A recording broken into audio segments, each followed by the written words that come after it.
बिस्मिल्लाहिर्रहमानिर्रहीम। लाखों करोड़ों दुरूद सलाम नबी पाक सल्लल्लाहु अलैहि वसल्लम पर और उनकी आल पर। मैं हूँ कलसूम हाशमी और आप हैं मेरी यूट्यूब फैमिली का हिस्सा।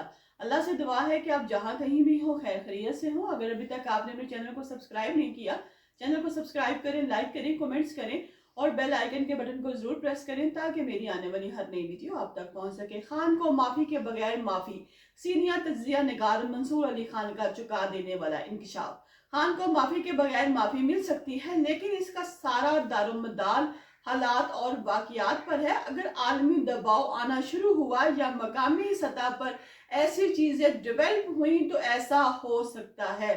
माफी में भी ऐसे वाकयात हो चुके हैं जबकि हुकूमत और पीटीआई के मुज़ाकरात दोबारा शुरू हो सकते हैं। अभी एक रोड ब्लॉक हुआ है, क्या पता वो खुल भी सकता है और तमाम रुकावटें दूर भी हो सकती हैं। अली अमीन गंडापुर के मामले पर बात करते हुए उनका कहना था कि अगर इन्हें वज़ारत आला से हटाया गया तो इनका ना सिर्फ पीटीआई बल्कि खैबर पख्तूनख्वा हुकूमत को भी नुकसान हो सकता है। पार्टी में ग्रुप बंदियां भी हो सकती हैं, लेकिन मुझे नहीं लगता कि इन्हें पीटीआई से फारिग कर दिया जाएगा। हाँ, उनका जो सियासी किरदार है थोड़ा पसे पुस्त चला जाएगा। मंसूर अली खान ने मलक रियाज के बारे में कहा कि वो गवाही ना दें बल्कि सिर्फ सफाई ही दे दें कि इमरान खान ने जो किया है वो बेगुनाह है। उनका कहना है कि मैं गवाही नहीं दूंगा, मतलब ये कि वो किसी की भी साइड नहीं लेना चाहते हैं।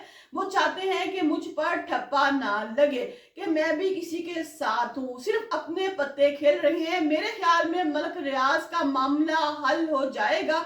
उनके प्रोजेक्ट पर लोगों ने बहुत ज्यादा इन्वेस्टमेंट की हुई है। लोगों ने अपनी जिंदगी की सारी जमा पूंजी जो है उनके जो है प्रोजेक्ट है उन पे लगा रखी है। तो उन लोगों का क्या कसूर है कि जिन्होंने दिन रात मेहनत करके अपनी तमाम तर जो है जमा पूंजी उनके प्रोजेक्ट पर इन्वेस्ट की हुई है।